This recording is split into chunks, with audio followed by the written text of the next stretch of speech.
to invite our today's guest, Sir T.S. Kiran Kumar, IAS.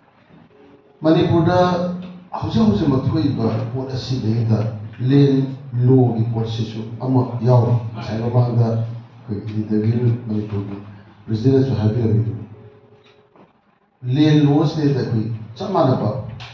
law ma salai da bomba ama ko stage da thengari masi thengari si kuira ba kasi rangi wala tes hanga se easy thengara ba tapatana maruna very dana ko len law se fazana enforce to adu singi sruptana len law se enforce to aduna singi da khna minari ba yelo minari ba puru kalu se sigi marakta manada ba magi customary len law system se le sai wala thabe bari kalu khara da di magi chip sina koi whenever magi chip institutions sina magi dictatorial or magi whenever magi pot se le aduna micham yangi right si phangda aduna karigumba leba khara di karigumba state khara di chip institution sa muthki bisu yaw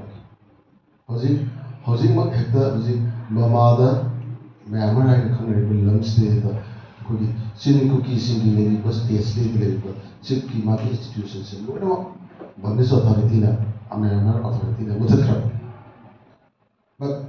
जुनंग लरी bye push दी मसीदी corruption institution से मुझे पंगम दी लोग मुझे तबकी सुबह दी अरुगा मसीना बड़ा वर्गा मानवल ले लो मल्ले तब ना कोई मरता मुन्ना बा साउंड बा खन्ना बसे मरम मरता थोड़ी अदर सिगुम्बा मतांग सिदा कोई पाउमिसिनसु पाउगी मतंदा याम सेक्शनना इबा मरंदि मसिना ग्रुप क्लास थोलप याबा मसिना कानु मसेदि मरता नुंगाय दबा थोलप याबा पोट मयाम म लेबिना एकोस मसिमा म तान खंग सगि ने खलि अदुना मरम मरगे कोई लेन रेवेन्यू की पोसे कोई अपन मीडिया सेंसिटाइजेशन प्रोग्राम म तौरगा कोई कुन खनम जिसा की वखलोदा कोन रे वकिंग Jannes union district administration Impal West hajar kan asingadi koi amju waina lejari se koi omising de ko